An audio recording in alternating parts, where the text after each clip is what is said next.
I've asked you to bring in 4 to 5 different vegetables. I've chosen to bring in 4 different types. I've got a carrot, some red pepper, a couple of spring onions, let's use 3, and I've got some mange too. I've intentionally brought some ingredients that are different colours, so it does look a lot nicer if you've got a variety of different colours and not just 4 green vegetables, for example.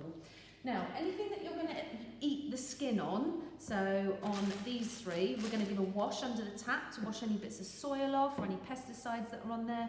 I don't need to wash my carrot because I am going to remove the skin. So I'm going to just take these over to the tap and give them a rinse under cold water. I'm going to start to chop them up. Right, with the spring onions then, we just want to have a look and see if there's any grotty layers on the outside. So for example on this one I've got a couple of outside layers that I'll want to remove.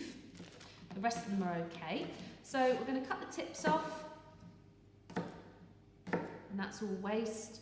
And then we're going to cut the woodier ends off as well. So we've just got this nice tender bit in the middle. And then if you're getting a bit more confident with your knife, you might like to hold them all together and chop them into little slices. Alternatively, if you're less confident, you can just take one at a time, whatever you feel the most comfortable with.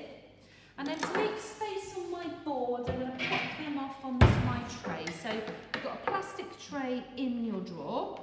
You can just grab that out in your cupboard, and you can pop your first ingredient on.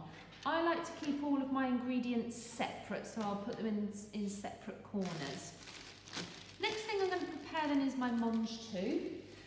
These, depending on where you buy them from and when, they can be quite different sizes. These are quite big. I think they'll be too big to put in whole. If they're all quite small, a bit more like this, then you might choose to leave them whole, but I'm going to cut mine in half. There's different ways you can cut them. So if you cut it in half down the middle, the shape looks like this. If you cut it down the middle, you're going to get more of a pencil effect like this. Just to be a little bit different and unusual, I like to cut mine on a bit of an angle. So that's how I'm going to cut mine. Right, with the pepper then, cut it in half through the stalk, and when you've cut it through it, you'll see that you've got some white pith, and then you've got this top. We want to remove that, so we'll just cut down towards the board, and then pull it out, and the pith, tap out all of the pips. Some people like to maybe, with their partner, have a bowl that they can put all of their waste in to one side. It's not a bad idea. Right, because we're cooking on a really high heat for a short period of time, we want the pieces of our vegetables to be quite small. So just take a small piece of the pepper, taking your knife and then slicing it into really thin slices. Keep moving your fingers back away from the knife, so we're using a claw hold. Okay, remember, a bridge is when you hold it right over the top. A claw is when your fingers are behind the knife. Don't forget to make sure that you include your thumb. And that needs to keep moving back as well. I'm going to chop that off. Okay. So you can see I've got a nice variety of colours starting to come along. Peppers are brilliant in stir fries because you can get them in yellow, orange, green. So there's lots of scope to get a nice colourful stir fry going. Right, next one then I'm going to do carrot. Hold one end of the carrot, peel away from you. Just turning the carrot round as you go. Swap ends. And again, peel and twist. Cut each of the ends off. That can go in your waste. Then I'm going to aim to cut these into little matchsticks or julienne. So I want my matchsticks to be this long, so I've cut a piece off that length. Using a claw hold and getting a nice sharp knife, just slice the carrot into thin slices. I'm going to switch over to a bridge now for extra stability. Making sure your fingers are always out of the way as you're cutting towards the board. Put the flat sides down on the board and then turn them around and just chop them into little matchsticks like this. Okay, so I've prepared all my vegetables there on the tray. Next thing for me to prepare is my garlic and ginger. I actually had half a chilli in the fridge as well. If you wanted, some people do bring them in, so I just wanted to show you. They're a bit like an ordinary pepper with a stalk on the top, like that. So cut the top off, I've cut it in half, I've scraped out all the seeds so it's not too hot, and then I'm going to slice that up into a really fine dice. Because the flavour is so strong, spicy, if you are going to use something like a chilli, it's really important that you cut it really finely. You don't want a big mouthful of spice. Next thing we're going to do then is to prepare the ginger. It's fresh ginger that we're looking to use, and you can buy it in the most weird and wonderful shapes. I've picked up a piece this size. You need about 2 to 3 centimetres really, but it's quite useful if you do have a bigger piece. It was only about 15p at the most, this size. And then amazingly, when you scrape it with a spoon, it scrapes the skin off. So you don't need to use a knife, it doesn't need to be sharp. You can just scrape it all the way around with a spoon and get rid of all that brown skin, which is around the outside. And then I'm just going to cut the end off to get the bottom. Trim it around, make sure all of that skin's off. And then I'm going to grate about 3 centimetres of this onto the chopping board. So what we're looking for is this part of the grater here. So there's different sides to it. Look, they're all different. It's the one that you'd grate the cheese on for the croque monsieur. Put it onto your board, and then being really careful not to grate your fingers because these are all sharp, we're going to grate down on the ginger. And I don't know if you can see as I start to grate, it's quite stringy almost. It's quite a strange texture, ginger is. So it is quite tricky to grate. So I'm just grate about half of this. It is easier if you've got a slightly larger piece. Okay, you can see all of these stringy bits that are left. But if I have a look on the inside of the grater and I scrape down the inside, I've got a decent amount there. That's plenty. I'm happy with how much I've got. If your piece of ginger is really small and you're really struggling with grating it, you can chop it with a knife, that's not a problem. Next thing then is the garlic. This is a whole bulb of garlic, and inside of a bulb you've got individual cloves. One's probably enough if it's a reasonable size. This piece is quite a reasonable size. If your clove is quite small or you particularly like garlic, then you can use 2.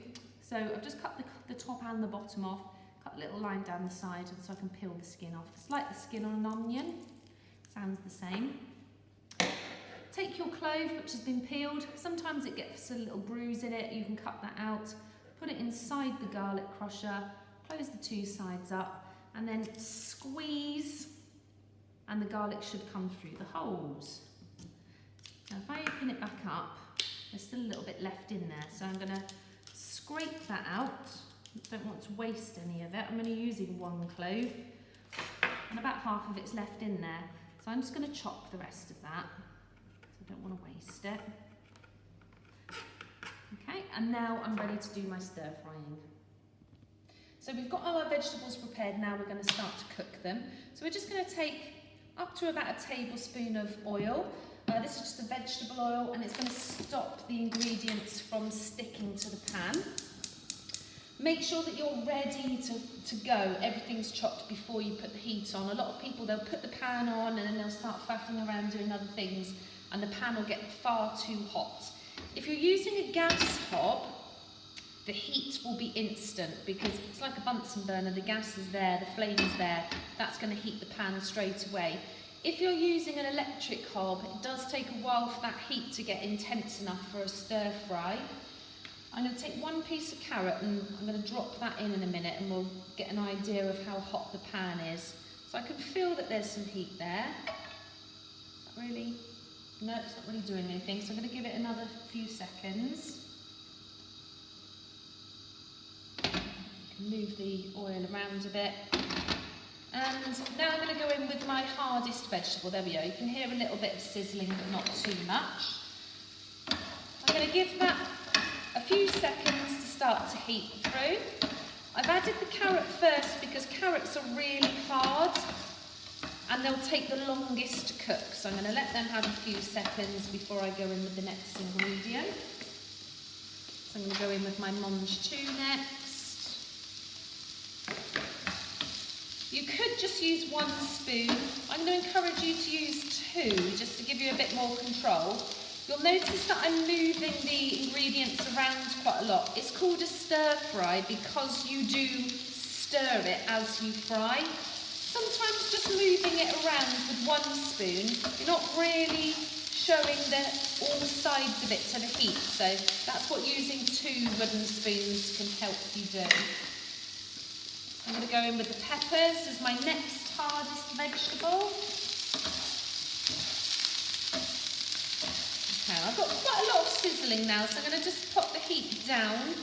I don't want anything to stick, I don't want anything to burn, but I want it to cook quickly. So it's getting the balance between having a high heat and not burning anything really.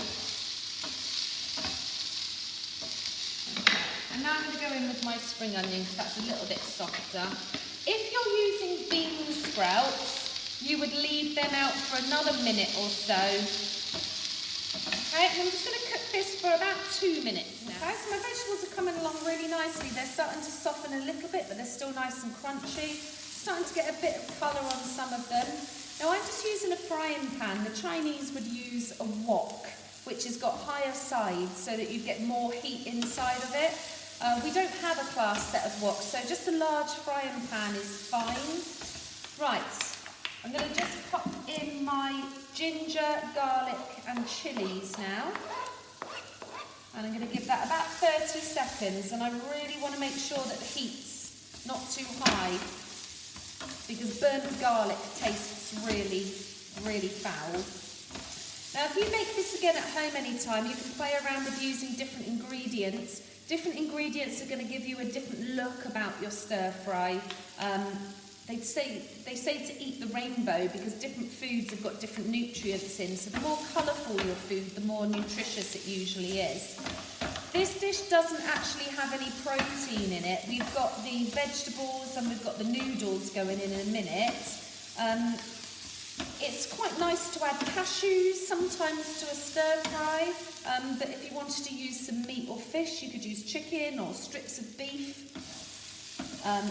Prawns are really nice. Pork works well. I sometimes use pork mince in mine. Right, now we're going to go in with 2 tablespoons of soy sauce. So that's the large spoon in your drawer. Or if you're using the measuring spoons, it's the largest spoon out of the set. Okay, that's it for the vegetables. That's been about 3 minutes in total. What we're going to do now is to add in the noodles. These are the type of noodles which say ready to wok in them. They are cooked already, they're softened, and you can add them straight into the wok, just as it says on the packet. They'll be a bit firm when you first put them in, but they'll start to soften as soon as they heat up. If you want to at home, you can use the noodles which are dried that you add boiling water to, or you can serve your stir fry with rice. But these are much quicker for use in school. So we give these 30 seconds just to heat through. Once your noodles are all broken up and they've started to go soft and heated through, the stir fry is ready.